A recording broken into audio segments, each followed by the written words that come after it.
गुरुर्देवो महेश्वरः गुरुः साक्षात् परब्रह्म तस्मै श्रीगुरवे नमः। अलंकापुरी पुण्यभूमी पवित्र तिथे नंदतो ज्ञानराजा सुपात्र तया आठविता महापुण्यराशी नमस्कार माझा सद्गुरु ज्ञानेश्वरासी।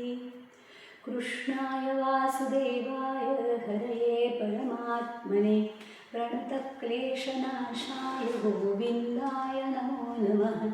वसुदेवसुतं देवं कंसचाणूरमर्दनं देवकी परमानन्दं कृष्णं वन्दे जगद्गुरुं।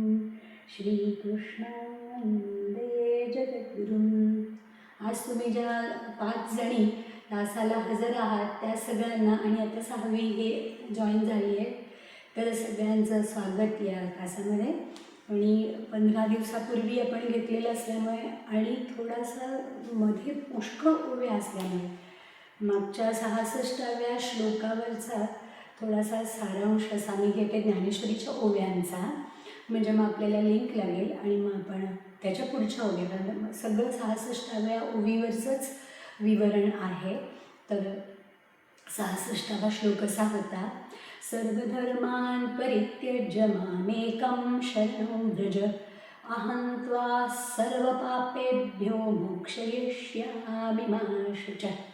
आता इथे श्रीकृष्णाने त्याला असं सांगितलं आहे की तू काही ते धर्म अधर्म कशाचा विचार करू नकोस, मला पाप लागेल का वगैरे वगैरे, तुला मी सगळं ज्ञान सांगितलेलं आहे, त्या ज्ञानाचा उपयोग कर आणि मग ते पापपुण्याचं जे काय तुझ्या डोक्यात आहे ते सगळं जाईल।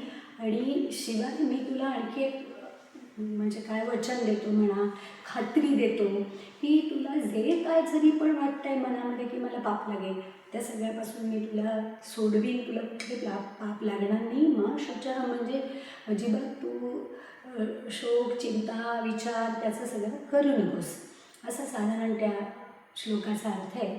आणि मग ज्ञानेश्वर महाराजांच्या ज्या ओव्या आहेत त्याच्यात त्यांनी काय काय म्हटलं ते अगदी थोडक्यात बघूया की धर्म अधर्म यांच्याबद्दलचं ज्ञान तू टाकून दे, अज्ञान निमाल्यावर मीच एक सर्वत्र असेल, सोहम बोधाने मीच तो आहे, या बोधाने त्या परमात्म्याच्या ठिकाणी तू अनन्य हो, तुझ्यासह सर्व काही मीच एक आहे हे लक्षात घेऊन, म्हणजे तू वेगळा आणि मी वेगळा, मी कोणीतरी थोरणे तू कोणीतरी कमी, हे तू काढून टाक डोक्यातून। हे तुझ्यासह सर्व काही मीच एक आहे असं लक्षात घेऊन मला तू एकत्वाने शरण ये। मी विश्वेश्वर भेटल्यावर तुझी जीवग्रंथी सुटणार नाही, हे होणारच नाही। माझ्याशी तू एकवटल्यावर तू मदरूप होशील, मीच होऊन जाशील आणि त्यामुळे तुला धर्म अधर्म पाप पुण्य हे मळ लागणारच नाही, म्हणून त्याच्याबद्दल तुला कुठलीही चिंता करायची आवश्यकता नाही, असं सगळं श्रीकृष्णाने सांगितलं। आणि भक्तराज अर्जुनाला आलिंगन दिलं, ते आपण बघितलं की सावळा असं कंकण छान शब्द आहेत त्याच्यामध्ये। अर्जुनास हे सगळं कृष्णाने अशी मिठी घातल्यावर अगदी सुखाचा पूर आला, म्हणजे असं त्यांनी ज्ञानेश्वर महाराजांनी ओवी केली आहे। आणि त्यामध्ये श्रीकृष्ण आणि अर्जुन दोघंही जण पडून गेले, इतकं त्या दोघांना आनंदाचं भरतं आलं। असं सगळं सांगून इथे जसं आपण परिच्छेद करतो आणि मुद्दा बदलतो तसं थोडा मुद्दा बदलून पुढच्या श्लोकाची जोडणी ज्ञानेश्वर महाराजांनी मागच्या आपण जो मागे मंगळवार घेतला त्याच्यात हे पाहिलं की अशा रीतीने मग अर्जुनाने वेदांचे मूळसूत्र असलेले गीताशास्त्र प्रकट केले। वेदांची 3ही कांड, कर्मकांड, उपासनाकांड आणि ज्ञानकांड ही गीतेमध्ये चांगली उमटलेली आहेत, असं हे सगळं आता हे ज्ञानेश्वर महाराज सांगतात। आता कृष्ण काही बोलत नाही आहे आणि ज्ञानेश्वर महाराजांनी जोडणी केली, ते पुढे कृष्ण काय म्हणाला त्याच्यासाठी। पण मध्ये ही गीता कशी आहे आणि गीता आणि वेद हे कसे एकमेकांशी साम्य दाखवणारे आहेत आणि गीतेत काय विशेष आहे हे सगळं हे ज्ञानेश्वर महाराजांनी मध्ये घातलेलं आहे। ही 3 कांड कर्म उपासना आणि ज्ञान कोणकोणत्या स्थानी गीतेमध्ये आहेत ते डोळ्याला दिसेल असे स्पष्ट सांगतो ऐक, अशी जी आपण मागच्या वेळेला जिथे थांबलो ती शेवटची ओवी होती। आज आपण जे बघणार आहोत ते शक्य झालं तर 1435 ते 1485 अशा ओव्या बघूया. आता श्लोक नाही त्यामुळे आपला वेळ जास्त जाणार नाही, श्लोकात थोडा वेळ जातो, पण थोड्याशा ओव्या 50 घेतल्या, त्यामुळे तुम्ही जर 5 मिनटं जास्त लागली तर कृपया थांबा अशी विनंती आहे. आता आपण असं बघूया की आज काय आहे आजच्या 50 ओव्यांमध्ये. तर मुख्यतः हे जे मागच्याला जोडायचं आहे की वेदामध्ये जे 3 कांड आलेली आहेत ती गीतेत कुठे कशी आलेली आहेत हे पहिल्यांदा सुरुवातीच्या ज्या ओव्या आहेत त्याच्यामध्ये आपण बघणार आहोत. आणि ते मुख्यतः ही 3 कांड ही 1 ते 15 अध्यायांमध्ये कशी आलेली आहेत. 16, 17 आणि 18 अध्याय त्यांची वैशिष्ट्य काय ते अगदी थोडक्यात आहे. आणि त्याच्यानंतर मग दुसरा मुद्दा आजच्या भागामधला आहे की गीतेचं महात्म्य काय आहे. म्हणजे वेदासारखीच ती आहे आणि काही वेळेला ती गीता ही वेदांपेक्षा जास्त काही ठिकाणी श्रेष्ठ आहे. ती कशी काय, म्हणजे ती उदार आहे असं म्हटलं तर तो एक मुद्दा आलेला आहे.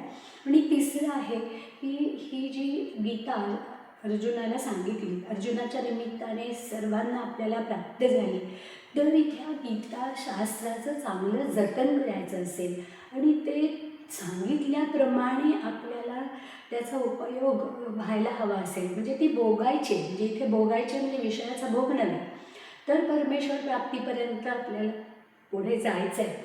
तर ते कसं करायचं असा हा पुढचा श्लोक आहे 67वा. तर त्या 67व्या श्लोकाशी जोडणी असा जो भाग आहे तो सगळ्यात शेवटी आजच्या 50 ओव्यांमध्ये शेवटी येणार आहे. तर आता आपण सुरुवात करूया. एक ओवी वाचते आणि नेहमीप्रमाणे अर्थ सांगते तसा स्पष्ट करत जाते. म्हणजे एक छोटीशी विनंती तुम्हाला आहे की आपण सगळं जर काही बोलणं करायचं असेल, तुम्ही मध्ये कधीच बोलत नाही, पण आपण जर काही वाटलंच तर सगळ्यात शेवटी घेऊया. तरी पहिला जो अध्यावो तो शास्त्र प्रवृत्ती प्रस्तावो, द्वितीये सांख्य सद्भावो प्रकाशिला. आता मागच्या ओवीपासून ज्ञानेश्वर महाराजांनी आता ह्या गीतेमध्ये ही 3 कांड कशी आली आहेत ते सांगायला सुरुवात केली. त्यामध्ये पहिला जो अध्याय आहे तो शास्त्र प्रवृत्तीचा प्रस्ताव, म्हणजे गीताशास्त्र का प्रवृत्त झालं, कोणत्या प्रसंगी का सांगावं लागलं अशी प्रस्तावना देणारा पहिला अध्याय आहे. द्वितीयी दुसऱ्या अध्यायामध्ये सांख्य सद्भाव, म्हणजे सांख्यशास्त्राचा सद्भाव किंवा अभिप्राय, म्हणजे थोडक्यात सांख्यशास्त्र प्रकाशिला म्हणजे स्पष्ट केलं आहे दुसऱ्या अध्यायामध्ये. मोक्षदानी स्वतंत्र ज्ञानप्रधान हे शास्त्र, ये तुलाले दुजी सूत्र उभारले. ज्ञानेश्वरांनी फार महत्त्वाचा दुसरा अध्याय कारण खूप आहे, मोठा आहे आणि त्यामध्ये सांख्य पण आहे, म्हणजे आधीचा त्याचा विलाप पण आहे, त्याचं सगळं पण आहे की मला कसा त्रास होतो आणि तुला कसं कळत नाही की मला कसा त्रास होतो आहे आणि तुला काय हृदय आहे की नाही वगैरे असं आहे ना. तर त्याच्यामध्ये तो सगळा भाग त्याने घेतला नाही. ज्ञानेश्वरांनी दुसऱ्यामध्ये काय महत्त्वाचं आहे ते सांगितलं आहे. तर हे गीताशास्त्र जे आहे या दुसऱ्या अध्यायामध्ये ते पहिल्यांदा त्याचा विलाप आहे किंवा तो जे स्पष्टीकरण करतो मला का बरं हे सगळं चुकीचं वाटतं, युद्ध ते, पण मग तो श्रीकृष्ण पहिल्यांदा ओरडतो, मग तो पहिल्यांदा सांख्यशास्त्र सांगायला घेतो, मग नंतर तो बुद्धियोग म्हणजे निष्काम कर्मयोग सांगतो. हे सगळं दुसऱ्या अध्यायात आहे. पण मग ह्या 1436व्या ओवीमध्ये ज्ञानेश्वर महाराजांनी सारांशात काय आहे दुसऱ्या अध्यायात हे जे सांगितलं आहे त्याच्यामध्ये असं म्हटलं आहे की गीताशास्त्र हे ज्ञानप्रधान शास्त्र आहे. एवढं मुख्य सूत्र, आता सूत्र असलं की ते अत्यंत थोडं असतं, म्हणजे सारांशाच्याही पेक्षा मुख्य मुद्दा. तर दुसरा अध्याय आणि त्याचा मुख्य मुद्दा एवढाच आहे की हे जे मी जे सांगणार आहे त्याच्यामध्ये ज्ञान तू ज्ञानी हो हे महत्त्वाचं आहे आणि हे ज्ञान मी तुला या गीताशास्त्रातनं सांगणार आहे. हे सूत्र श्रीकृष्णाने दुसऱ्या अध्यायामध्ये उभारलेलं आहे. पुढच्या ओवीकडे जाऊया. मग अज्ञाने बांधले या मोक्षपदी वैसावया, साधनारंभूतो तृतीयाध्यायी बोलिला. आता सगळ्यांना ते सांख्यशास्त्र की सगळीकडे आत्मा भरलेला आहे आणि मग त्याशिवाय दुसरं काही नाही, मग तू पण आत्मा आहेस आणि मग आत्मा अमर असतो वगैरे, हे पचवायला भयंकर कठीण आहे. आणि त्यामुळे आधी मुळात सांख्यशास्त्र समजायला कठीण आणि त्यापेक्षा ते प्रत्यक्ष आचरणात आणायला आणि आत्मसात करायला कठीण. त्यामुळे खूप जी सर्वसामान्य माणसं असतात त्या सगळ्यांच्या दृष्टीने ती इथे जरी नाव लिहिलं की अज्ञाने बांधले या, पण हे अज्ञान कुठलं तर सांख्यशास्त्राचं अज्ञान, की तेवढी आपली अत्यंत प्रखर अशी ज्ञानाची भूमिका झालेली नसते. असे जे आपण सगळे अज्ञानी लोक, त्यांनाही मोक्षाची इच्छा झाली तर अज्ञाने बांधले या, अज्ञानाने बद्ध जीवांना मोक्ष प्राप्ती करून देण्यासाठी मोक्ष कधी बैसावया साधनारंभो, तो तृतीयाध्यायी बोलला. मग साधनेला सुरुवात करायची, ती कशी करायची? मग ते सगळीकडे आत्मा आहे वगैरे काही नाही, साधं आपल्याला वाट्याला आलेलं जे कर्म आहे ते कसं करायचं, त्याची सुरुवात कशी करायची ती तिसऱ्या अध्यायात सांगितली. पण मग हे एवढ्यात मग परत तिसऱ्यात काय सांगितलं ते नीट आलं नाही, म्हणून पुढच्या ओळीमध्ये ते आणखी आलेलं आहे की 1438 की जे देहाभिमान बंधे सांडुरी काम्य निषिद्धे विहितपरी अप्रमादे अनुष्ठावे. म्हणजे तिसऱ्या अध्यायात मुख्यतः असं सांगितलं की देहाभिमानाने बांधलेल्या जीवांनी, म्हणजे मी देही आहे, मी आत्मा आहे असं आपल्याला फारच अवघड आहे, पण आपण शरीर स्वतःला शरीरापुरते मर्यादित समजतच असतो आणि मी शरीरी आहे असंच समजत असतो देह असलेला.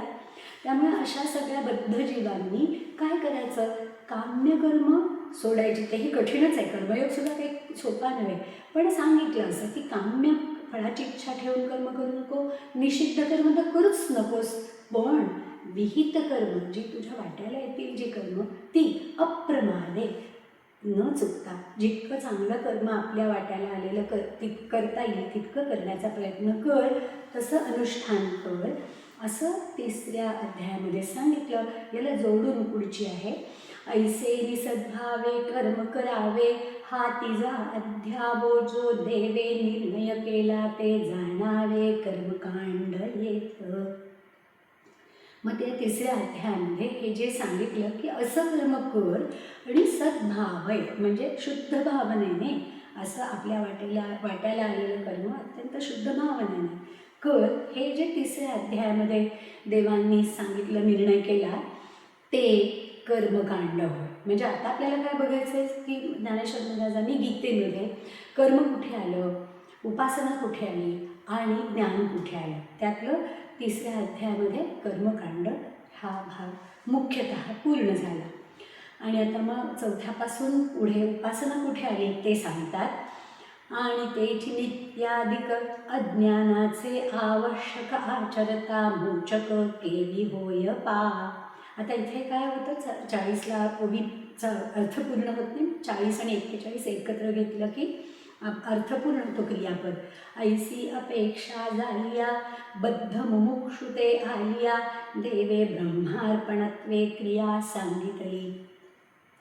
आता अर्थ बघूया 40चा की आणि तेची नित्याधिक कर्म, आवश्यक असं नित्य कर्म जे आहे, विहित कर्म जे आहे, आणि ते कसं काय अज्ञानापासून सोडवणारं होईल, अज्ञानाचे मोचक म्हणजे अज्ञानापासून सोडवणारं कसं होईल.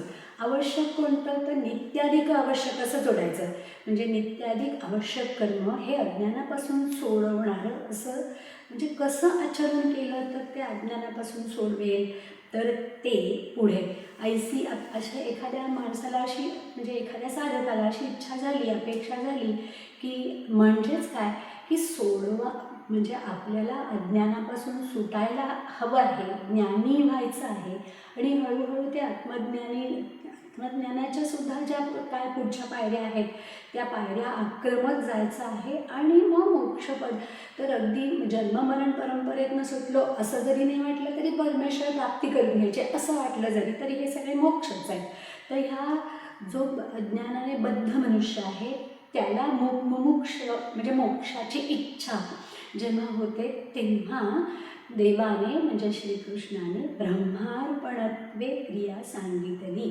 म्हणजे जे कर्म करशील ते ब्रह्मार्पण बुद्धीने करायला सांगितलं, असं 41मध्ये अर्थ आहे. आता आपण पुढचं बघूया. जे देहा वाचा मानसे विहित निपजे जे जैसे ते एक एक ईश्वरोद्देशे की जे म्हणितले. जे काही देहाकडून काम होईल, वाचेने तोंडाने बोलाल, मनाने जे मनात विचार येतात, इच्छा होतात, हे सगळं जे काही विहित कर्म तुमच्याकडून निपजेल ते एका परमेश्वराच्या उद्देशानेच करावे, असं श्रीकृष्णाने देवाने म्हणितले म्हणजे सांगितले. हेची ईश्वरी कर्मयोगे भजन कथनाचे खागे आदरिले शेषभागे चतुर्थाचे. सर्व कर्म परमेश्वराला अर्पण करायची, असं चतुर्थ म्हणजे 4थ्या अध्यायामध्ये मुख्यतः शेवट सांगितलं. त्याचा अर्थ काय आहे की कर्मयोगाने ईश्वराच्या ठिकाणी भजन कथन कसे करावे, म्हणजे आपली कर्म ईश्वराला अर्पण करायची, तर ती कशी करावी हे सांगण्यास 4थ्या अध्यायाच्या शेवटी चतुर्थ्याच्या शेषभागे आदरिले म्हणजे सुरुवात केली. ते विश्वरूप करावा अध्यावो संपेजव आघवा तव कर्मे ईशु भजावा हे जे बोलिले. आता 4थ्या अध्यायात काय सांगितलं त्यात आपल्याला लक्षात आलं. तिथपासून ते विश्वरूप दर्शनाचा 11वा अध्याय आहे. तो अध्याय संपेपर्यंत मुख्य काय सांगितलं की तुझ्या कर्माने तू परमेश्वराचे भजन कर, तुझी सगळी कर्म ही परमेश्वराची पूजा होईल. अशा सकर्म कुसुमांची पूजा केली होय पारातोषाला, की आपली सगळी कर्म जी आहेत ती परमेश्वराची पूजा करणारी होती. असं कर्माने परमेश्वराची पूजा कर, असं हे जे मुख्य मुद्दा आहे तो सगळा 4थ्यापासून सुरू केला तो 11व्यापर्यंत.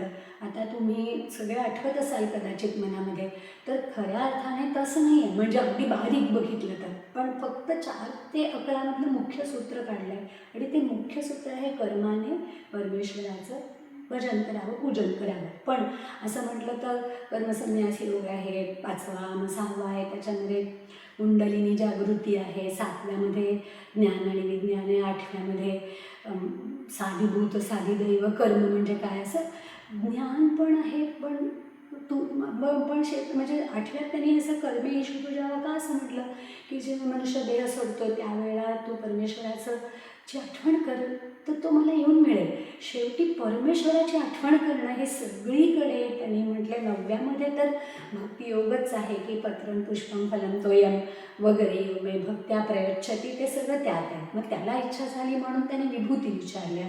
मग त्याला तो सांगतो की मी सगळीकडे आहे, तू विचारलास म्हणून मी तुला 75 सांगितल्या, पण मी सगळीकडे आहे. मग त्याला इच्छा झाली तू सगळीकडे असं मला बघायचं आहे, मग तो मला दाखवतोस का म्हटल्यावर त्यांनी विश्वरूप दर्शन असं म्हटलं. तर प्रत्येक अध्यायात थोडेसे वेगळे मुद्दे आहेत, पण त्यातला मुख्य मुद्दा की तुझ्या कर्मांनी तू परमेश्वराचं भजन पूजन कर. ते अष्टाध्यायी उघड जाणे येथे देवता कांड शास्त्र सांगतसे आडमोडून बोले. आता 4थ्यापासून 11व्या अध्यायापर्यंत 8 अध्याय होतात. हे 8 अध्याय म्हणजे देवता कांड किंवा त्याला उपासना कांड म्हणतात, जे ज्याच्यामध्ये भक्तीचं पण बीज आलेलं आहे. तर ते मी आड मोडून बोले म्हणजे मी आड पडदा न ठेवता सांगतो, म्हणजे मी अगदी स्पष्टपणे आणि आत्मविश्वासाने सांगतो की 4थ्यापासून ते 11व्यापर्यंत कर्मे ईशु भजावा हे उपासना कांड सांगितलेले आहे. आणि तेणेची ईशत प्रसादे श्री गुरु संप्रदाय लब्धे साच ज्ञान उद्बोधे कोवळे जे. आता परत आपण काय म्हणायचं कॉमा येतो आणि मग पुढचं ते अद्वेष्टादी प्रभृतिकी अथवा अमानित्वादिकी वाढविजे म्हणून लेखी 12वा गणू. आता 11व्यापर्यंत काय यायला सांगितलं, मला 12व्यात काय आहे त्याची सुरुवात केली की आता ही उपासना केल्यावर ईश प्रसादे आणि तेणेची ईश प्रसाद, उपासनेने ईश्वर प्रसाद लाभल्यावर मग काय होतं, संप्रदाय लब्धे, चांगले श्रीगुरू आपल्याला जेव्हा लाभतात तेव्हा आपल्याला हे आत्मज्ञान आणखी सुलभ आणि त्याची प्रचिती येईल अशा प्रकारचं असं होतं. आणि अर्थातच जन्मजन्म लागतात. आपण 18व्या अध्यायात पाहतो की मागे सांगितलं आहे आणि पाहिलं आहे की लगेच गुरु मिळाले म्हणजे लगेच सगळं झालं असं आहे, ते विरळ असतात, साधना करावी लागते इत्यादी. पण हे पुन्हा एकदा इथे आलं आहे की उपासनेने ईश्वर प्रसाद मिळतो, त्यामुळे गुरूंचा संप्रदाय लाभतो आणि त्याने खरं ज्ञान उद्बोधे उत्पन्न होतं, प्राप्त होतं. आणि तेव्हा ते कोवळं असतं. म्हणजे कोवळं ज्ञान म्हणजे काय, म्हणजे मला आता शब्दांनी कळलं, पण आता ते मला आचरणात आणायचं आहे आणि ते ज्ञान माझ्यामध्ये दिसतं आहे, माझ्या वागण्यामध्ये. तर तशी साधना मला करायला पाहिजे. तर ती करण्यासाठी, म्हणून ते कोवळं ज्ञान आहे ते दृढ होण्यासाठी आणि ते खरं आत्मसात होण्यासाठी ते पुढच्यामध्ये 47मध्ये जे कोवळं ज्ञान उत्पन्न होतं किंवा उद्बोधक म्हणजे मिळतं, लाभतं, ते अद्वेष्टादि प्रवृत्ती अथवा अमानित्वादिकी वाढवी जय म्हणून लेखी 12वा गणू.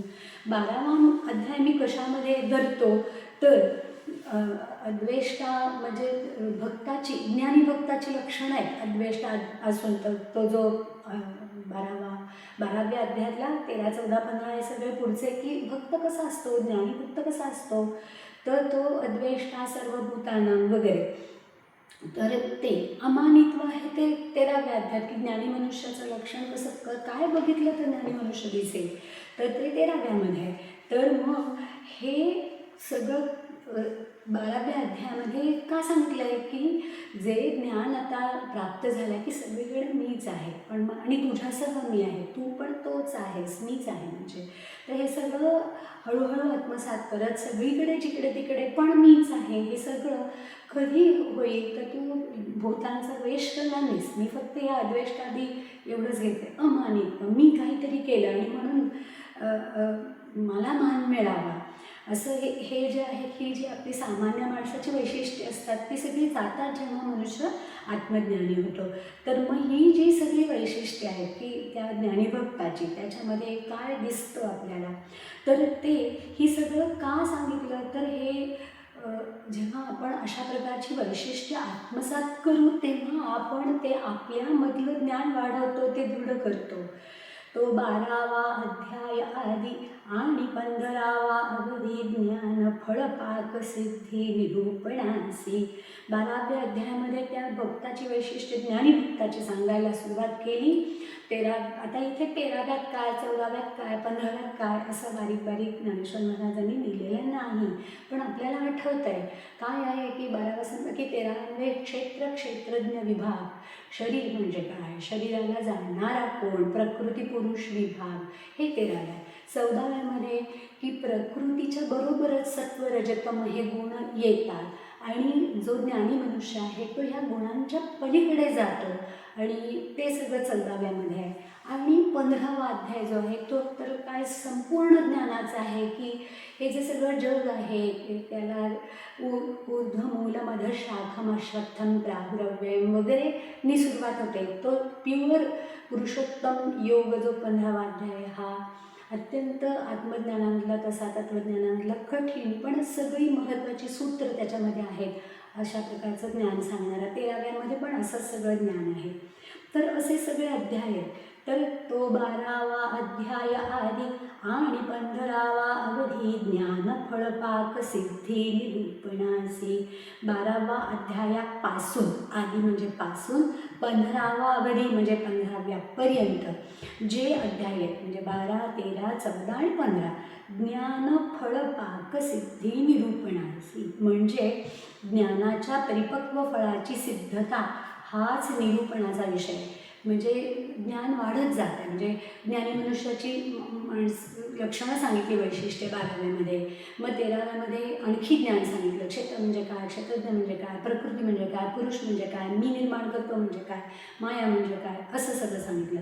14व्यात माणसाची जी गुणं राहतात तर ते म्हणजे तमद सोडायचंच आहे, रजही सोडायचं आहे, सत्वसुद्धा बद्धक होतं, त्यामुळे सत्वसुद्धा मी सुखी, मी ज्ञानी असं समजून माणसाला बांधतो, तर तेही जाऊन पलीकडे कसं जायचं, हे सगळं 14व्यात आणि 15व्यामध्ये पूर्ण की मला इच्छा झाली एको अहम बहुस्याम, आणि मग हे ब्रह्मांडाची उत्पत्ती आहे आणि ती माझ्या सत्तेवर चालते, आणि मग अगदी त्याची मुळं कशी खाली पण गेली आहेत आणि वर पण पसरली आहेत, तर खाली काय, आणि मग मी खाली खाली खाली अधो योनींमध्ये कसं कोणाला घालतो, मध्ये मनुष्य योनी आहे, मग वर मनुष्याच्या वर सगळी देवता योनी आहे, तर ते कसे तिथपर्यंत जातं, हा सगळा प्रवास हा सगळा 15व्या अध्यायामध्ये स्पष्ट केलेला आहे.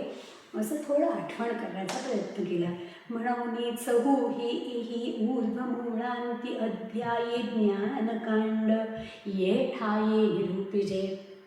माता या गीतेमध्ये थोडक्यात सांगितलं ज्ञानेश्वर महाराजांनी की पहिला अध्याय म्हणजे प्रवृत्ती प्रस्ताव, दुसऱ्यामध्ये काय सांगितलं, तिसऱ्यात कर्मकांड, चौथ्यापासून 11व्यापर्यंत उपासनाकांड किंवा देवताकांड, आणि मग 12 ते 15 मुख्यतः ज्ञानकांड.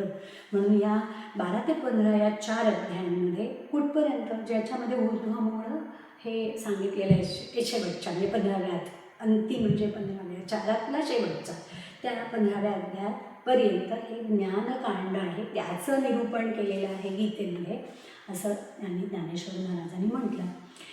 एवं कांडत्रय निरूपणी श्रुतीची हे कोडीसवाणी गीता पद्यरत्नांची लेणी लिहिली आहे.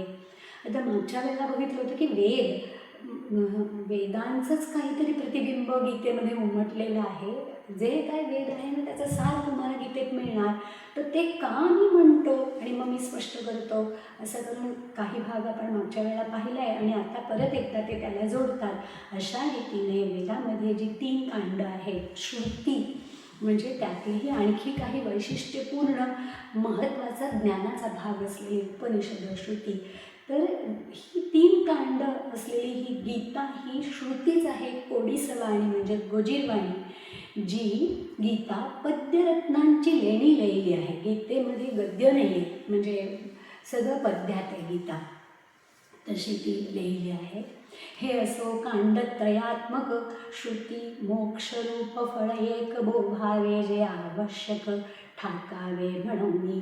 मग असो ही श्रुतीच आहे, अशी ही श्रुती गीताशास्त्र काय सांगते, मोक्षरूप फळ एक बोभावे, गरजून सांगते. बोभावे म्हणजे गरजून सांगते की मोक्षरूप फळाची गर्जना करते की जे अवश्य प्राप्त करून घ्यावं, असं ही गीता सांगते. आणि 3 कांड सांगून, कर्मकांड, उपासनाकांड आणि ज्ञानकांड.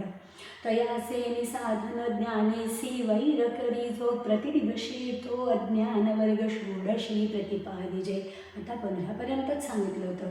मग 16, 17, 18मध्ये काय आहे, तर जेव्हा एखादा मनुष्य हे आत्मज्ञान मिळवतो आहे, त्या आत्मज्ञानाला विरुद्ध असं काय आहे, वैर करी जो प्रतिदिवशी, हे आपण साधन करतो ज्ञानाचं की ते मिळवतो सगळं ज्ञान आणि प्रयत्न करतो, पण त्या प्रयत्नामध्ये आपण जर चुकलो आणि मग आसुरी संपत्ती मिळवली आणि आसुरी संपत्तीप्रमाणे आपण त्या विषयभोगाच्या मागे लागलो, आता हे आहे हा जन्म, मग एन्जॉय करून घेऊया. मग तो सगळा 16वा अध्याय आपण बघितला आहे की ज्याच्यामध्ये 6 मुख्य आसुरी संपत्तीतले महत्त्वाचे भाग दिलेले आहेत. तर त्यांनी काय होतं की त्या आत्मज्ञानाला वैर करणारा प्रतिदिवशी तो अज्ञान वर्ग षोडशी प्रतिपादिजे. तो अज्ञान वर्ग काय आहे, म्हणजे दैवी संपत्ती काय आहे आणि आसुरी संपत्ती काय आहे, तर तो सगळा 16व्या अध्यायात सांगितला आणि म्हणून ते अवश्य टाळायचं आहे. आता तोची शास्त्राचा बोळावा घेऊनी वैरी जिनावा, हा निरोपू तो 17वा अध्याय येथ. 17व्या अध्यायामध्ये काय सांगितलं का, आता हा जो अज्ञान वर्ग जो आहे तो आपल्याला जिंकायचा आहे, तर तो जिंकण्यासाठी शास्त्राचा उपयोग करायचा. म्हणजे शास्त्र कुठलं, गीताशास्त्र, वेदशास्त्र, त्या शास्त्रांमध्ये जे काय आपल्याला सांगितलेलं आहे तर अज्ञान रूप जो वैरी आहे आपला, तो शास्त्राचा बोळा म्हणजे सोबती, आपल्याला सोबतीला शास्त्र घ्यायचं आणि त्या शास्त्रात काय सांगितलं आहे त्यानुसार बघायचं. मग 17व्या अध्यायामध्ये तुम्हाला आठवत असेल की 3 प्रकारच्या श्रद्धा, त्रय, विभाग, योग, तर सत्व रजतम तिन्ही श्रद्धा आहेत. पण अर्जुन विचारतो की एखाद्या माणसाला ज्ञान काही नाही आहे, पण तो श्रद्धेने काहीतरी करतो. तर श्रद्धेने करताना सुद्धा तामस, राजस आणि सात्विक अशी श्रद्धा आहे, असं सगळं 17व्यामध्ये आहे. आणि मग त्या वेगळ्या वेगळ्या श्रद्धा, वेगवेगळं आहार, असं सगळं वेगळ्या धैर्य, असं सगळं जे जे समजावलं आहे, तर ते सगळं लक्षात घेऊन आपण हा ज्ञानवर्ग जो आहे तर त्यात तो जिंकायचा आहे. त्यासाठी 17वा अध्याय श्रीकृष्णाने सांगितला.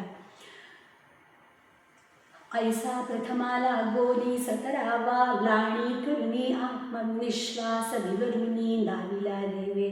तर पहिल्या अध्यायापासून 17वा लाणी म्हणजे पर्यंत आत्मविश्वास, त्याचे निश्वास आहे. म्हणजे श्रीकृष्णाने आपला जो निश्वास म्हणजे वेद, तो वेद इथे गीतेमध्ये अशा पद्धतीने 17व्यापर्यंत स्पष्ट करून सांगितला. तया अर्थजाता अशेषा केला तात्पर्याचा आवाका तो 18वा लेखा कलशाध्यायो. 18वा जो अध्याय आहे, कारण 17 अध्यायामध्ये इतके वेगवेगळे सिद्धांत आले, वेगवेगळ्या प्रकारची माहिती, ज्ञान सगळं आलेलं आहे. तर हे सगळं जे ज्ञान, कर्माविषयीचं पण ज्ञान आहे, उपासनेविषयीचं पण ज्ञान आणि आत्मज्ञान तर ज्ञानच आहे, हे सगळं खूप आहे. तर त्याचं एक तात्पर्य सांगितलं, सारांश सांगितला, तर जरा आणखीन चांगलं लक्षात येईल म्हणून 18वा अध्याय हा त्या तात्पर्याचा आढावा देणारा असा 17 अध्यायांमध्ये आलेला अशेष म्हणजे सर्व जे सिद्धांत आले त्यातली सगळी तात्पर्य काढली आणि ती 18व्या कलशाध्याय, गीतारूपी मंदिराचा हा कळस आहे, या अध्यायामध्ये सांगितला. हा भाग की सगळ्या सिद्धांतांचा सारांश. एवं सकळ सांख्य सिंधू श्री भगवद्गीता प्रबंधू हा औदार्ये वेगळा वेद मूर्त जाणं. म्हटलं कसं की आता 18 अध्यायांमध्ये काय काय आलं, हा एक मुद्दा. आता इथे थोडासा मुद्दा बदलला आणि मग काय आला की गीता ही कशी थोडीशी श्रेष्ठच आहे वेदांपेक्षा, असं थोडंसे उभ्या इथे आपल्याला बघायला मिळतात.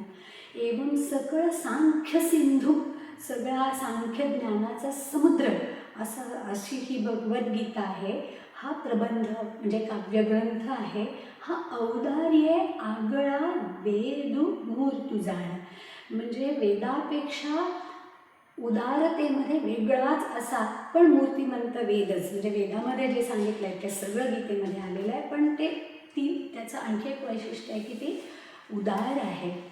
वेदू संपन्न होय ठाई परिकृपण वाईसा आन नाही, जे कानी लागला तेही वर्णांचाचे. आपल्याला खूप माहिती नाही कारण आपण वेदांचं अध्ययन केलेलं नाही, पण हे एक महत्त्वाचं आहे की वेदांचं अध्ययन करण्याचा स्त्रिया आणि शूद्र यांना अधिकार दिलेला नव्हता. त्यामुळे वेदू संपन्न होय ठाई, तो संपन्न आहे, आपल्या आपल्या ठिकाणी समृद्ध आणि संपन्न आहे, पण वेदासारखा कृपण, कारण त्यांनी काहीतरी राखून ठेवलं आहे कोणापासून तरी, त्यामुळे कृपण म्हणजे कंजूस अशा अर्थाने की देत नाही सगळं काही उघड करून. असा आणू म्हणजे दुसरा नाही, कारण तो 3 वर्णांच्याच कानी लागला आहे, म्हणजे त्यांनाच अधिकार दिलेले आहे, ब्राह्मण, क्षत्रिय आणि वैश्य. येरा भवव्यथा ठेलिया स्त्री शूद्रादिका प्राणिया अनवसरू मांडून या राहिला आहे. येर म्हणजे आता हे 3 वर्ण सोडल्यावर कोण राहिलं, स्त्रिया राहिल्या, पण पुरुषांना पण फक्त दिलेला वेदांचा अधिकार स्त्रियांना दिलेला नव्हता. त्यामुळे स्त्रिया राहिल्या की ज्या पण भवव्यथेत सापडलेल्या आहेत, संसार दुःखात सापडल्या आहेत, त्यांनाही असं वाटतं की मोक्ष मिळावा, त्या स्त्रिया आणि सर्व शूद्र ह्या सगळ्या जीवांना त्यांनी अनवसरू म्हणजे अनधिकारी असं वेदांनी ठरवून ठेवलं आहे. तो तसं ठरवून राहिलेलं आहे. अनवसरू मांडून या म्हणजे ठरवून वेद राहिला आहे. तरी मज पाहता ते मागील उणे फेडावया गीता पिणे वेदू वेठला भरतेणे सेव्य होवावया. तरी ज्ञानेश्वर महाराज म्हणतात की मला वाटतं की ते जे वेदांचं मागील उणेपण होतं, कमीपण होतं, तेच आपलंच उणेपण कमी करायला वेदच निघाला, प्रकट झाला गीतेच्या रूपाने आणि सगळ्यांना सेव्य होण्यासाठी असं वेदच गीतेच्या रूपाने आलेलं आहे, असं ज्ञानेश्वर महाराजांनी म्हटलं आहे. कारण म्हणजे वेदाला कमी नाही लेखलं आहे, वेदच आहे, पण वेद गीतेच्या रूपाने अधिक उदार होऊन आलेला आहे. ना हे अर्थुरिगोनी मनी. आता इथे आणखीन बारीकसा मुद्दा बदलतो की गीता कशी आपण काय काय कशी तिचं सेवन करू शकतो आणि ती कशी मग आपल्याला उपयोगी होते. तर ते सांगितलं आहे थोडक्यात. ना हे अर्थुरिगोनी मनी श्रवणे लागोनी कानी जपनिषे वदनी वसोनिया. गीताशास्त्राचा अर्थ मनामध्ये शिरला. रिगोनी म्हणजे शिरलं, तर हे अर्थाने मनामध्ये शिरलं, श्रवणाने कानी पडलं.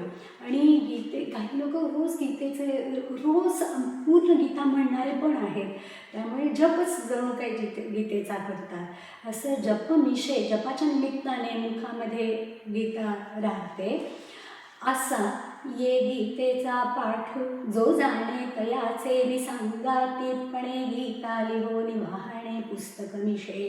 आता काही जण असं पाठ असते ज्यांना अर्थ कळतो, ज्यांनी खूप ऐकलेलं आहे, जे जपच करतात, तर असे जे जाणते आहेत गीतेचे त्यांच्या संगतीत राहून, कारण पूर्वी एवढी पुस्तकं नव्हती, मग कळणार कसं, माणसामुळे करणार, मग त्यांच्या संगतीत राहून त्यांनी सांगितलं तशी गीता लिहून घ्यायची आणि पुस्तक रूपाने कोणाला तरी आणखी द्यायची किंवा परमेश्वराला दिली असं समजून असं करणं. गीता लिहोनी वाहणे, गीता लिहून बाळगणे आपल्याकडे पुस्तक निशाने किंवा कोणाला देणे. ऐसैसा निसकटा संसाराचा चौघटा गवारी घालित चौखटा मोक्ष सुखाची. आता इथे ना कुंटे प्रतिमध्ये मी सकटा असं केलं, म्हणजे मी दुसरा केला. मी सकटा म्हणजे माझ्यासह मोक्षसुखाचे अन्नछत्र गीता घालत आहे असं मी सकटा. आणि बाकीच्या ठिकाणी उरलेल्या प्रतिमध्ये मिसकटा म्हणजे मिश्राने निमित्ताने असं केलं आहे. दोन्ही अर्थ बघूया आणि कळतात आपल्याला सांगणं. तर अशा निमित्ताने मग वरती निमित्त सांगितली की जप करायचा, अर्थ समजून घ्यायचा, ऐकायची वगैरे किंवा लिहायची.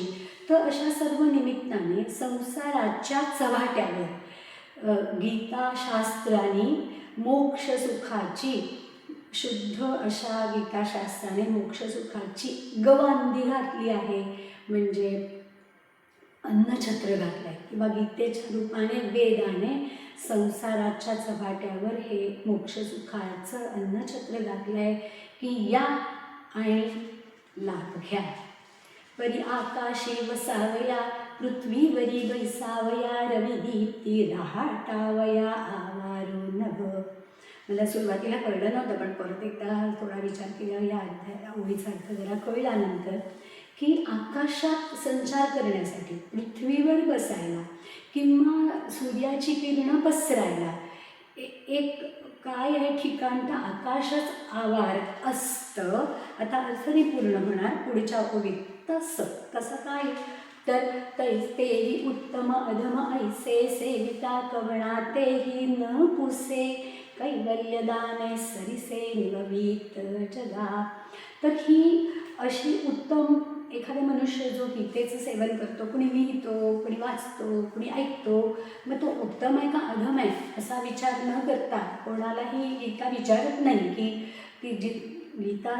गीतेचं सेवन करणाऱ्याला हा कोण कसा आहे असं न विचारता कैवल्य दानामध्ये सदानासारखं निभवणारी, जगाला निभवणारी अशी मोक्षाचं समान दान करणारी अशी गीता आहे. याला मागिली कुटी भ्याला वे. एक मिनिट मी ते चुकून बोलता विसरले की मी मागच्याशी कसं जोडणार होते. ते असं की तीन आहे, म्हणजे आकाशात संचार करत आहेत हे कोणीतरी वर गेलेले आहे, पृथ्वीवर बसलेले आहेत ते कोणीतरी खाली आहे, आणि मग सगळीकडे पसरलेले किरण आहेत ते मध्ये. इथे उत्तम अधम असं सगळं मध्ये असं सगळं येऊन गेलं, ते पुढच्याला जोडलं आहे की समोरचा गीतेचं अध्ययन करणारा तो उत्तम असो का अधम असो, सगळ्यांना म्हणजे नभ सगळ्याला सगळं सारखंच आहे, वर असो एखादा की मध्ये असो की खाली असो, तसं जोडलं आहे. याला मागील कुटी भ्याला वेद गीतेच्या पोटी निघाला आता गोमटी कीर्ती पातला. तर मागच्या निंदेला जणू काही वेद घाबरला, भ्याला, कुटी म्हणजे निंदेस, आणि गीतेच्या पोटात शिरला वेद, तिन्ही कांड त्यातनं आली. आणि आता गोमटी कीर्ती पाठाला म्हणजे वेदांनाच चांगली कीर्ती ही या गीतेच्या निमित्ताने प्राप्त झालेली आहे. गोमटी चांगली, पोटी शिरला पोटात शिरला, पोटी निघाला म्हणजे. म्हणून वेदाची सुसेव्यता ते हे मूर्त जाण श्री गीता श्रीकृष्णे पंडुसुता उपदेशली. म्हणून वेदांचं सुलभ सेवन करण्यासारखं रूप, मूर्तिमंत रूप हे श्रीगीता आहे.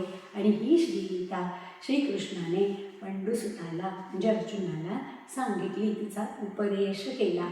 आता परत एक किंचित मुद्दा बदलून की आता त्या दोघांची तुलना झाली, गीता श्रेष्ठ आहे. वेदालाही वाटलं की कसं काय आपल्यातलं निंदा जाऊन आपल्याला काय करता येईल तर आपल्याला चांगली कीर्ती मिळेल, असं सगळं संपल्यावर आता इथे काय आहे की अशी गीता श्रीकृष्णाने अर्जुनाला सांगितली. आणि ही छान ओवी आहे पुढची, आणि ती असते बरेचदा. परिवत्साचे निबोरसे दुभते होय घरोद्देशे झाले पांडवाचे निशे जगदुद्धरण. तर वत्साचे निबोरसे म्हणजे वासरामुळे पाना फुटून, बोरस म्हणजे पाना फुटून, दुभते होय घरोद्देशे सर्व घराला दूध मिळतं, तसं झाले पांडवाचे निशे जगदुद्धरण. पांडव म्हणजे अर्जुनाच्या निमित्ताने जगाचा उद्धार झाला, सर्व म्हणजे त्याच्या निमित्ताने सर्व जगाला गीताशास्त्र समजलं. चातकाची कणवे मेघो पाळीये सीधावे ते चराचर आघवे निमाले जेवी. चातकाची करुणा येऊन मेघ, पाण्याने भरलेले जे मेघ आहे कृष्णमेघ, तो पाण्यासह धावत येतो आणि सगळ्या चराचराला जे अतिशय, आत्ता आपण तर खूपच पुण्यामध्ये असे उन्हाने संत्रस्त झालो होतो, सगळे निवालो एकदा पाऊस पडला तेव्हा. तर पाऊस अशी कल्पना आहे की चातकासाठी पाऊस येतो आणि मग तो सगळ्या जगाला निभवितो. का अनन्यगती कमळा लागी सूर्य ये वेळोवेळा की सुखिया होई जे डोळा त्रिभुवनींचा. कमळ अनन्यगती आहे, कमळ उमलणारच नाही जर सूर्य नसेल तर ह्या असं अनन्यगती असलेल्या कमळासाठी सूर्य वेळोवेळा येतो आणि सगळे जे त्रिभुवनातले जे लोकांचे जीवांचे डोळे आहेत त्यांना सुख करवतो. म्हणजे काय, सूर्य नसेल, सगळा अंधार असेल तर दिसणारच नाही, त्यामुळे येतो अशी कल्पना आहे की त्या कमळ उमलण्यासाठी, कारण तो अनन्यगती कमळ आहे त्याच्यासाठी येतो. तसं अर्जुनासाठी आला, पण आपल्याला सगळ्यांना मिळालं. तैसे अर्जुनाचे निराजे गीता प्रकाशूनी श्रीराजे संसारा एवढे थोर ओझे फेडिले जगाचे. सोपी अगदी. अर्जुनाचे व्याजे म्हणजे निमित्ताने गीता प्रकाशूनी श्रीराजे, श्रीराज श्रीकृष्णाने गीता प्रकाशित केली, गीता सांगितली. आणि हे जे संसार म्हणजे आपल्या अज्ञानाचं ओझं आहे आणि जन्ममरण परंपरेमध्ये आपण अडकतो, तर एवढं मोठं ओझं जगाचं श्रीकृष्णाने फेडलेलं आहे. सर्व शास्त्र रत्नदीप्ती उजळिता हा त्रिजगती सूर्य नव्हे लक्ष्मीपती वक्त्राकाशीचा. हा गीता ग्रंथ जो आहे तो सर्व शास्त्ररूपी रत्नांचं तेज असलेला आणि त्रैलोक्याला उजळवणारा असा हा वक्त्राकाशीचा म्हणजे लक्ष्मीपतीच्या मुखरूपी आकाशातील, लक्ष्मीपती श्रीकृष्णाच्या मुखरूपी आकाशातला सूर्यच नव्हे काय असं म्हटलंय. बाप कुळते पवित्र जेठीचा पार्थुया ज्ञाना पात्र जेणे गीता केले शास्त्र आवारू जगा. जो ज्या कुळामध्ये पार्थ जन्माला आला आणि तो या ज्ञानाला प्राप्त झाला, तर ते कुळ फार श्रेष्ठ पवित्र आहे. या पार्थाने गीता शास्त्र रूपी आवार जगाला मोकळं करून दिले. हे असो मग तेणे सद्गुरु श्रीकृष्णे पार्थाचे निसरणे आणले द्वैता. आता मागे आपण थांबलो होतो तेव्हा आपण पाहिलं होतं की त्यांनी त्याला आलिंगन आणि मग ते दोघं जण सुखामध्ये बुडून गेले. तर मग मध्ये ते सुखात बुडून गेले तेवढ्या वेळात ज्ञानेश्वर महाराजांनी हे सगळं मध्ये की काय आहे आता आणि कसं जोडाजोडी करायची, पण पुढच्या श्लोकात जोडायचं. तर गीता कशी आहे, त्यात काय सांगितलं आहे, वेदापेक्षा ती वेगळी आणि उदार कशी वगैरे असं सांगत आणि अर्जुनाच्या निमित्ताने आपल्याला हे सगळं शास्त्र कसं ऐकायला मिळालं समजलं हे सांगत आता परत श्रीकृष्ण म्हणतोय ना पुढचा श्लोक, त्यामुळे परत ज्ञानेश्वर श्रीकृष्णाकडे आले आणि म्हणून म्हणतात की हे असो मग तेने सद्गुरु श्रीकृष्णे पार्थाचे निसरणे आणिले द्वैता. मग पार्थ जो एकच होऊन गेला होता कृष्णाबरोबर ते परत त्याला द्वैतावर आणलं, देहबुद्धीवर आणलं, कारण पुढचं त्याला काहीतरी सांगायचं आहे. पुढचा श्लोक आहे ना, अजून असे काही श्लोक आहेत. श्रीकृष्ण 18व्या अध्यायात आणखी काही पुढचे श्लोक सांगणार आहे त्याला.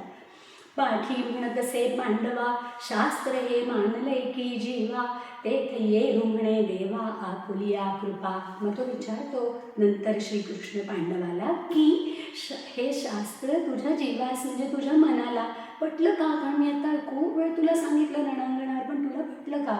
तेथ ये रु म्हणजे दुसरा म्हणजे तो अर्जुन म्हणतो देवा आपल्या कृपेने मला हे सर्व पटलं. एवढं थोडंसं जोडलं आहे.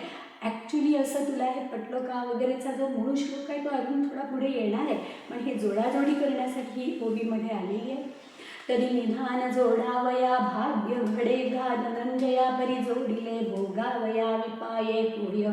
आता हे कशासाठी जोडायचं तर पुढच्या श्लोकामध्ये असं म्हटलं आहे की हे जे टीकाशास्त्र आहे तुला समजलं आहे, पण तू जे माझी निंदा करतात त्यांना देऊ नको, जे तप करत नाही, भक्ती करत नाही, जे आस्तिक नाही त्यांना सांगू नकोस, कारण ते सगळं वाया जातं आणि उलटच काहीतरी त्याच्यावरती खराब वाढत राहतं. असा जो पुढे आहे त्याला जोडण्यासाठी यामधल्या ओव्या आहेत.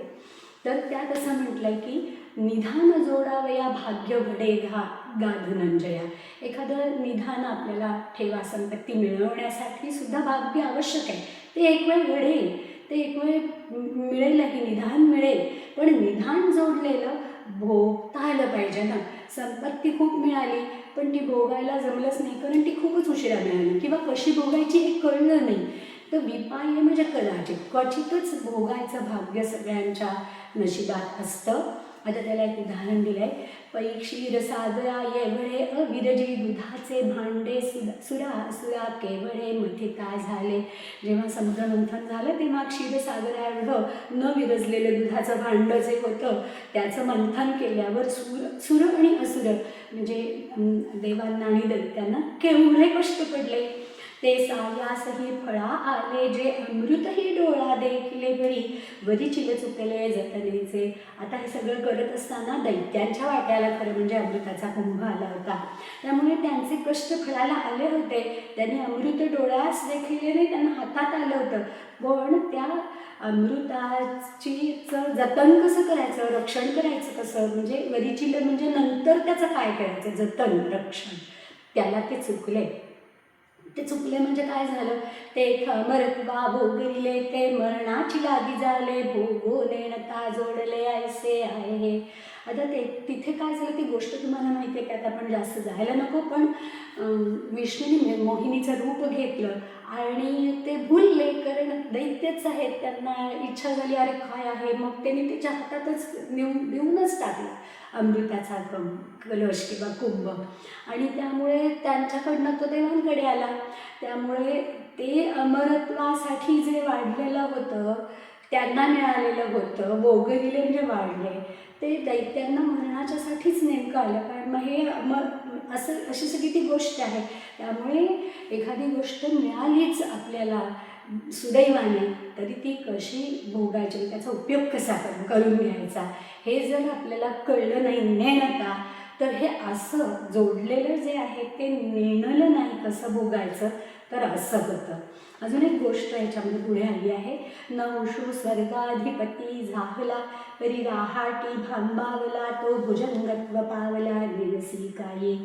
आपल्या सगळ्यांच्या ज्ञानेश्वरांमध्ये शेवटी म्हणजे जे मोठे ज्ञानेश्वरी वाचत असतील तर शेवटी त्या टीपा असतात कथानक असतात, त्यामुळे ते सगळ्या तुम्हाला या नहुषाची पण थोडी तपशिलात गोष्ट मिळेल पाहायला. पण थोडक्यात सांगायचं काय तर त्या नहुष हा त्याला इंद्रपद मिळतं, पण इंद्रपद मिळाल्यावर कसं ते राखायचं त्याच्यामध्ये तो भांबावला, राहाटी म्हणजे कसं वागायचं त्यावेळेला, आणि मग तो भुजंगत्व म्हणजे तो सर्प झाला आहे तुला माहीत नाही का. तर त्याची छोटीशी गोष्ट अशी आहे की त्याला खूप अहंकार झाला, त्याला कामवासनाही खूप झाली, मग तो शचीवर बोलला. मग तिची अट होती की सप्तर्षींच्या पालखीतून ये, आणि मग तो खरंच सप्तर्षींना घ्यायला लावतो, त्या पालखीत बसतो. पण अगस्त्य ऋषी पुढे असतात, ते हळूहळू चालले, त्याला घाई होते तिला भेटायची. तर मग त्या अगस्तींना ते हळू चालतात म्हणून तो त्यांना लाथ मारतो, आणि मग ते त्याला सर्प होशील असा त्याला शाप देतात, आणि मग तो सर्प होतो. त्यामुळे जे जोडलेलं आहे ते कसं त्याचा उपयोग विनियोग कसं करायचं आपल्या चांगल्या भल्यासाठी हे कळलं पाहिजे. म्हणून बहुत पुण्य तुवा केले तेणे धनंजया आजी, शास्त्र राजा या झाला श्री विषयो. तू फार मोठं खूप पुष्कळ पुण्य जोडलेलं आहेस धनंजया, म्हणून या गीतारूप शास्त्राचा विषय तो के गीतारूप शास्त्रांचा राजा असलेली जी गीता आहे ती प्राप्त झाल्यास, विषय झालास किंवा तू पात्र झालास, तरी ययाची शास्त्राचे संप्रदाये मांगुरवणी शास्त्रार्थ हा निकेली अनुष्ठी होय हो. या शास्त्राचा संप्रदाय अंगीकारून, म्हणजे आता हे गीताशास्त्र ते कसं भोगायचं, म्हणजे काय ते सगळ्यांना उपयोगी होईल असं कसं जास्तीत जास्त चांगल्या रीतीने जतन रक्षण करायचं हे तू लक्षात घे. त्याचा संप्रदाय तू अंगीकार, त्याचे जे नियम असतील ते नियम तू पाळ, आणि ह्या शास्त्राच्या शिकवणुकीचं ते नियम पाळून चांगलं अनुष्ठान कर. म्हणजे मग ते, कारण आपण असं बघतो की खूप ठिकाणी दिलेलं असतं, म्हणजे अगदी गणपती अथर्वशीर्षामध्ये पण फलश्रुतीत असतं, प्रणमेश्वरसा खूप ठिकाणी असतं की हे जे आहे हे तुम्ही कोणाला न द्यावं, तसं हे कोणाला द्यायचं नाही, असे काही नियम आहेत. तर ते नियम तू पाळ, म्हणून ते नियम पाळून तू आचरण कर असं म्हटलं आहे. येरवी अमृत मंथना सारिखे होईल अर्जुना जरी विहसी अनुष्ठाना संप्रदाये येणं. मग ते जे सांगितलेले नियम आहेत ते नियम न पाळता तू संप्रदाय म्हणजे कसं करायचं, गीताशास्त्र कोणाला द्यायचं आहे, कसं द्यायचं आहे, कोण त्याचा अधिकारी आहे, हे सगळं लक्षात घेऊनच तू जर कोणाला देशील तर तू तसं दे. नाहीतर तुझे अमृतमंथनातल्या दैत्यांसारखी स्थिती होईल जर तू संप्रदायाचे नियम न पाळता त्याचं अनुष्ठानाशी सुरुवात करशील, विघसी अनुष्ठानाची सुरुवात करशील तर. गाय धड जोडे गोमटी ते तैची, पय दे किरीटी जै जाणी जे हातवटी सांजवणीची. गाय अगदी धडधाकट आहे, चांगली गोमटी आहे, ती केव्हा पय म्हणजे दूध देईल, किरीटी की जेव्हा सांजवणी म्हणजे धार काढण्याची कला आपल्याला माहिती असेल तेव्हाच. तैसा श्री गुरु प्रसन्न होये, शिष्य विद्या ही कीर्ला आहे, परिते फळे संप्रदाये उपासिया. तसं श्रीगुरुसुद्धा प्रसन्न होतीलही, ते शिष्याला चांगली अध्यात्मविद्या देतीलही, आणि त्यामुळे ती खरोखर कीर म्हणजे ती लाहे म्हणजे प्राप्तही होईल चांगली. पण ती जी विद्या आहे ती फलद्रूप केव्हा होईल, संप्रदायाचे नियम पाळल्यावरच, त्यानुसार अनुष्ठान केल्यावरच. म्हणून शास्त्री जो इये उचितू संप्रदायो आहे, तो ऐकाता बहुवे आदरेसी. म्हणून या गीताशास्त्रामध्ये जो उचित संप्रदाय सांगितलेला आहे तो ऐक, आणि तो कसा ऐक, पुष्कळ चांगल्या आदराने ऐक. आज आपण ठरवलं होतं तसं 85पर्यंतच्या 50 ओव्या आपण करू शकलो, आणि थोडासा वेळ आपला खरं म्हणजे शिल्लक राहिला. त्या शिल्लक वेळामध्ये नेहमी आपण जी शेवटची प्रार्थना घेतो तेवढी घेऊ, आणि मग आपण आजची गुगल मीट जी आहे ती त्याला आपण विराम देऊया. शांताकारं भुजगशयनं पद्मनाभं सुरेशं, विश्वाधारं गगनसदृशं मेघवर्णं शुभांगं, लक्ष्मीकान्तं कमलनयनं योगिभिर्ध्यानगम्यं, वन्दे विष्णुं भवभयहरं सर्वलोकैकनाथं यं ब्रह्मा वरुणेन्द्ररुद्रमरुतस्तुन्वन्ति दिव्यैस्तवैः वेदैः साङ्गपदक्रमोपनिषदैर्गायन्ति यं सामगाः ध्यानावस्थिततद्गतेन मनसा पश्यन्ति यं योगिनो यस्यान्तं न विदुःसुरासुरगणा